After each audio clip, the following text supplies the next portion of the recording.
Thank you very much, and hello everyone. And this is a wonderful topic that I would love to speak upon. And we have very few women leaders in sports. So, especially so because the field that I am in, bodybuilding, is a very unconventional field, and especially so as far as women are concerned.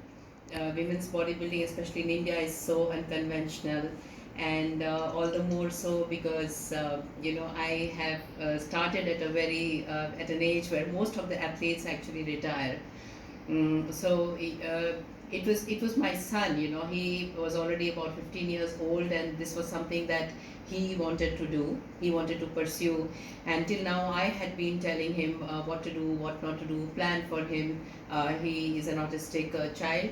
So I thought it was my absolute duty and to support him and take him there and teach him. So it was in about 2004 when I went to the gym first, and I started learning, and in the process of learning, unlearning, and relearning, I faced a lot of resistance from the people around. Who were the trainers, that women should not be doing the kind of strength training that you're trying to do. This is all meant for men and all such stuff. And I had to certify and qualify myself to take an actual stand to be able to do that with all the conviction and confidence. And so in the process, I realized that I must also be actually competing and initiate this for women in India. So I went to USA, and I also trained with certain Olympians who are second to none in the world, because Mr. Olympia is the last word in the world. And unfortunately, we did not have a bodybuilding platform in India the way it is there, prevalent on international platforms. So I got to represent my country, and that is just a bit about myself. And I won a few accolades.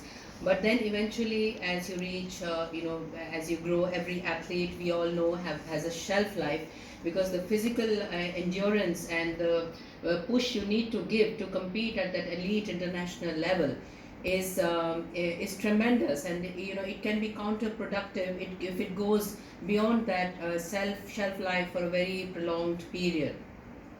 Now, once an athlete retires, if it is a sport like cricket or anything lucrative like tennis, you can open an academy, be a coach, and lead the sport in itself and have a say in it.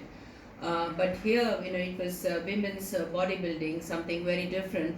And I realized that we didn't have anybody in the decision-making panel, because now a lot of women athletes were, kind of walking up to me and even saying that, we started looking at you. So I didn't want to completely detach myself from a sport where I had been so passionately involved with. And yeah, so hence I submitted all my documents, and then I gave the examinations and went through all the formalities, and I became an international judge. So that's about bodybuilding. Now, in any sport where you are in a decision making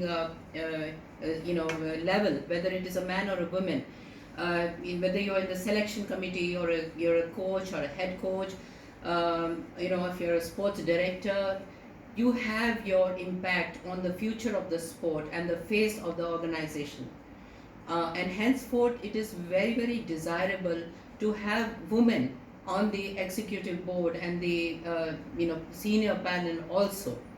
But it was seen that the kind of athletes you have, the number of women athletes we have at the participation and athletic level, was not somehow graduating to a senior level where they could look up to someone who is a mentor and an example to emulate, and somebody senior out there. So, a lot of studies have been done to find the cluster of skills that these women who lead, who are able to reach the leadership level and sustain that position, then what is the cluster of skills that they have. So it has been seen invariably that these women are able to read and reach out to seniors. They have mentors, they read about strategic management and leadership, and they attend seminars on leadership where they can learn from people, and then they are able to, in their field, judge the parameters of a situation, and visualize the obstacles that may come on their path, and ways and means to conquer those obstacles, and as well as gain industry knowledge to mentor the juniors. So management is a skill, like Jalini? Hmm.